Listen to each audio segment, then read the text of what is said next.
Bonjour à tous. Le RHDP, le Rassemblement des oufouettistes pour la démocratie et la paix, continue de se souvenir de celui qui fut jusqu'au 8 juillet dernier son président de directoire et candidat désigné à la présidentielle, Amadou Gon Coulibaly. Depuis ce jeudi, une délégation conduite par le directeur exécutif du parti, Adama Bictogo, est arrivée à Korogo pour des journées d'hommage au défunt Premier ministre. Nous y reviendrons dans nos prochaines éditions. Le ministre de l'économie et des finances, Adama Coulibaly, a reçu en audience le nouvel ambassadeur de France en Côte d'Ivoire, son Excellence Jean-Christophe Belliard, récemment à son cabinet 6 à l'immeuble Siam au Plateau. Plusieurs sujets relatifs à la coopération entre les deux pays ont été abordés, plus précisément le marché des eurobonds où la Côte d'Ivoire a levé avec brio plus de 656 milliards de francs CFA. L'actualité, c'est également cette célébration. La Côte d'Ivoire célèbre la journée mondiale de la sécurité des patients. L'objectif est de sensibiliser les principaux acteurs du système national de santé sur l'importance de la gestion des risques et de sécurité en milieu de soins. Le thème adopté au niveau mondial est « Sécurité des agents du santé », une priorité pour la santé des patients. Astou Touré nous en parle. La Côte d'Ivoire célèbre chaque année la Journée mondiale de la sécurité des patients. Cette journée a pour but d'attirer l'attention sur le fait que des millions de personnes décèdent chaque année d'effets indésirables dus à des soins à risque. En Côte d'Ivoire, en tenant compte du contexte sanitaire lié à la Covid-19, le thème retenu pour la Journée mondiale de la sécurité des patients 2020 est « Pandémie de la Covid-19 ». E-santé et gestion des risques du couple mère-enfant et des personnes du troisième âge en Côte d'Ivoire, quelle sécurité pour les agents de santé.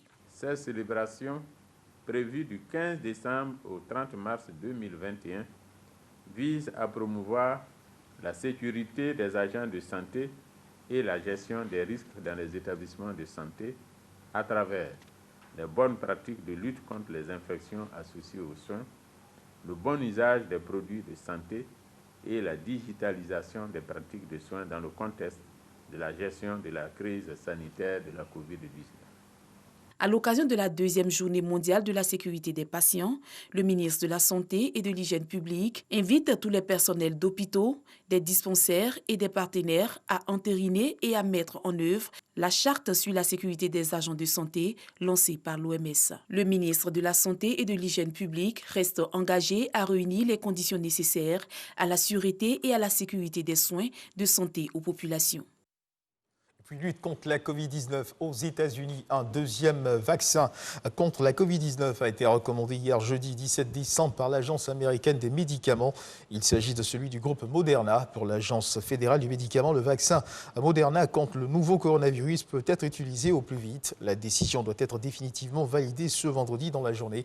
Dès ce week-end, 6 millions de doses pourraient être distribuées sur le territoire américain. 6 millions qui s'ajoutent aux 3 millions de doses du vaccin Pfizer en cours de distribution depuis lundi dernier. Rappelons que le pays fait face à une seconde vague meurtrière.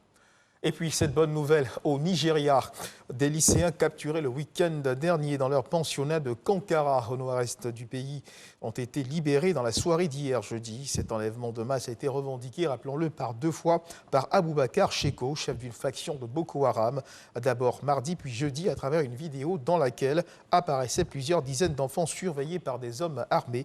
Une partie d'entre eux est désormais libre alors que le gouverneur de l'état de Katsina, dont ils sont originaires, assure qu'aucune rançon n'a été versée.